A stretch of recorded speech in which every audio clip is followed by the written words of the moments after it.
Economic development has been a defining issue for the Global South since decolonization. The issues are many. They are extremely important. Many underdeveloped countries are suffering from poverty. More than 1 billion people live on less than $1 a day. There are many side effects caused by poverty. Hunger is one of the most dreadful of these.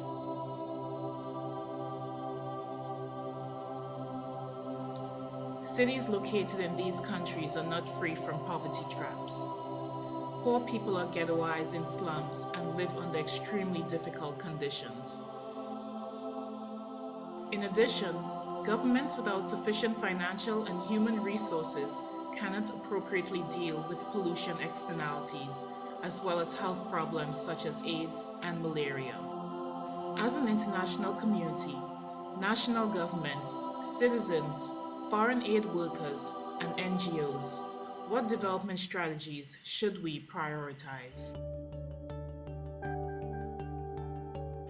The solutions are not always clear, and there have been many failures. Policy solutions are equally complex and interdependent.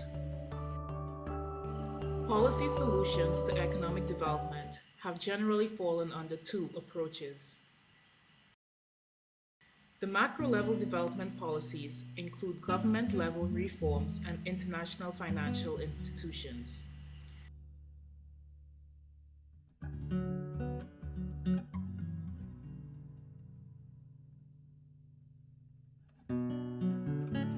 Micro-level interventions include grassroots movements and on-the-ground efforts.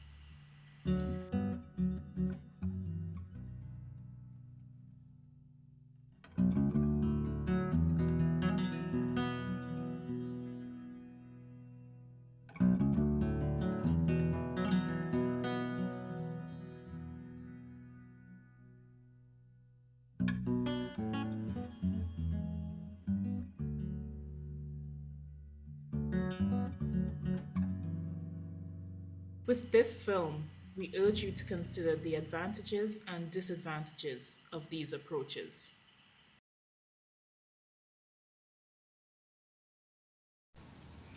In the years after World War II, newly independent countries could look to two role models: the American-style price-led economy and the Soviet Union's planned economy. Many countries were attracted to the Soviet model as it resonated with nationalist politics and forged a state-led route to prosperity. To these countries, the state was the only actor strong enough to encourage economic growth and poverty alleviation. The state became a major economic actor around the world and took control of the larger productive factors of their economies.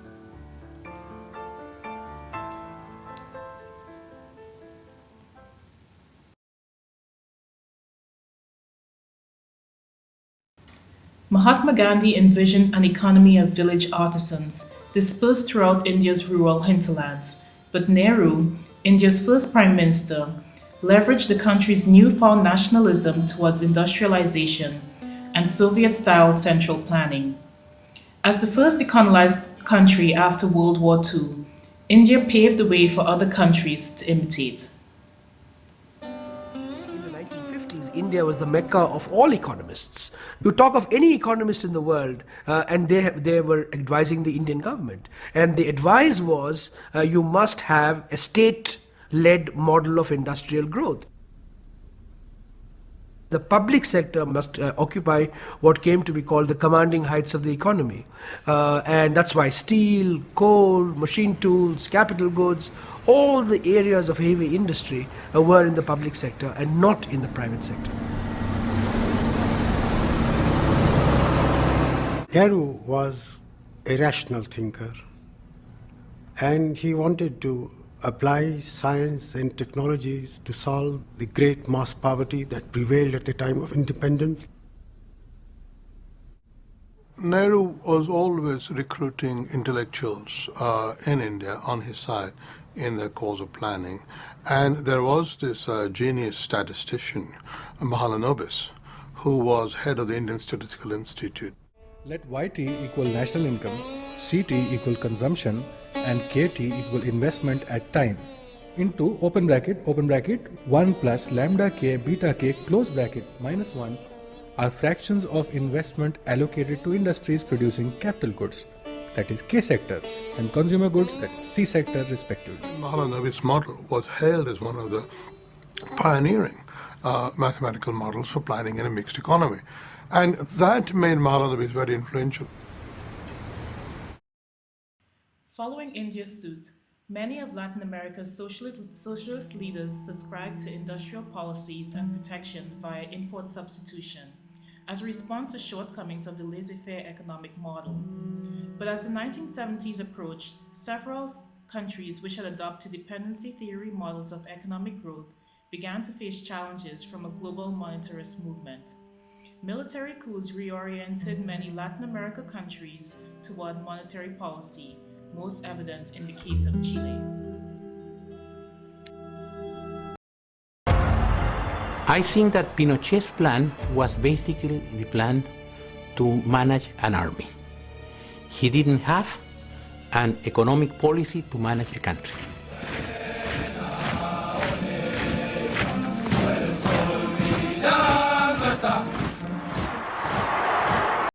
%20 per month built-in inflation that wouldn't go away until something structurally changed. I told him, you've been called Chile's savior, but you will go down in history as the man that buried Chile. Entonces él tomó la decisión inmediatamente. He was very shocked by Él this, le presentara dentro de las 48 horas and he said, okay, you've got 48 hours to come up with a national plan to fix the economy. Este plan de acción se llamó el Plan de Recuperación Económica. The only people who had a serious blueprint of how to get out of this were this group known as the Chicago Boys. What characterized the Chicago School was a strong belief in minimal government and an emphasis on free market as a way to control the economy. I went down to Chile and spent 5 days giving a series of lectures on Chilean problem, particularly the problem of inflation and how they should proceed to do something about it. Although Chile became the fastest growing economy in Latin America, the prosperity was not felt by everyone.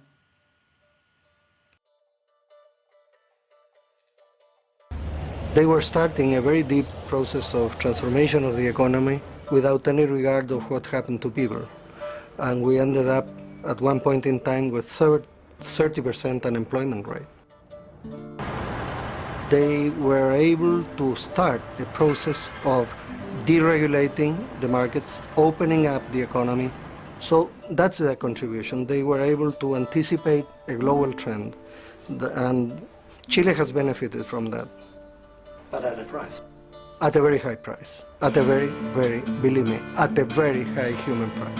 The dependency theory said that if you want to get high economic growth in your country, what you need to do is put up barriers, tariffs, that restrict the flow of imports into the country, develop and build your own domestic industries, and that if you don't do that, you're going to be victimized by world trade.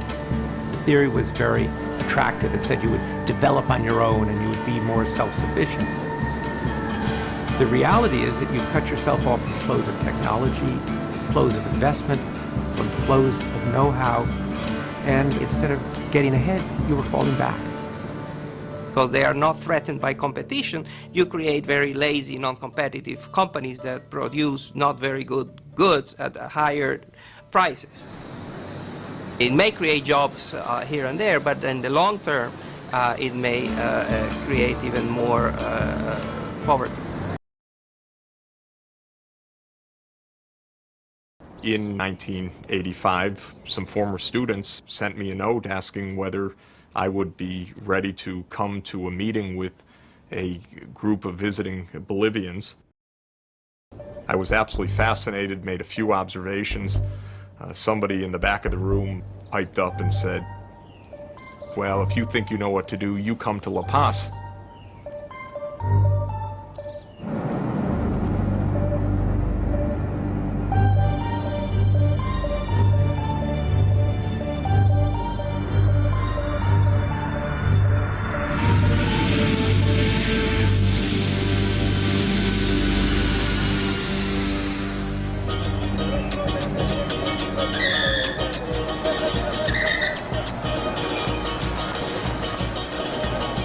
when I got to La Paz in July 1985, the inflation rate was about 60,000%. It was an extraordinary and terrifying thing to see, actually.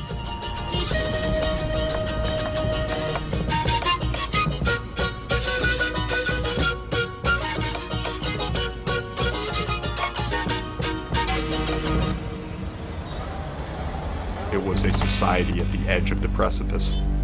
There was a big discussion whether you could stop hyperinflation or inflation period by taking gradual steps. In this, Jeff Sachs was influential. He's had all this gradual stuff that just doesn't work. When it really gets out of control, you got to stop it. Like in medicine, you got to take some radical steps, otherwise your patient is going to die. Bolivia may be a small country, but it had a very big impact in terms of kickstarting reform throughout Latin America. In Brazil, a former professor who actually used to teach the dependency theory launched a program of economic reform that looked a lot like shock therapy. Argentina was suffering from 20,000% inflation, and the new president of that country said, you know, we've seen this movie before. Pro-market reforms could be implemented under democracy, and we demonstrated that it was possible here in Argentina.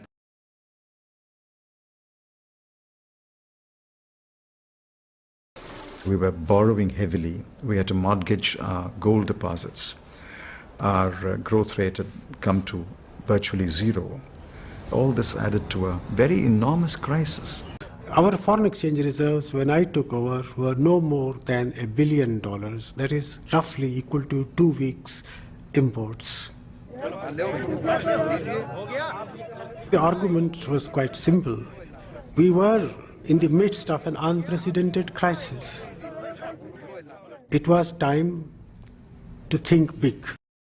We introduced more competition to release the innovative spirits which were always there in India.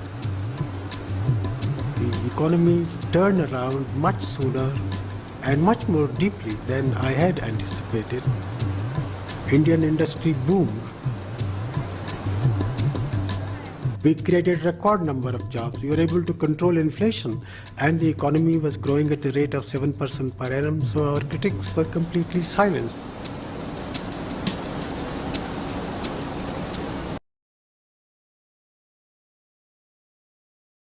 But please understand, no country can repeat the reforms of another country. Не может повторить чужую реформу.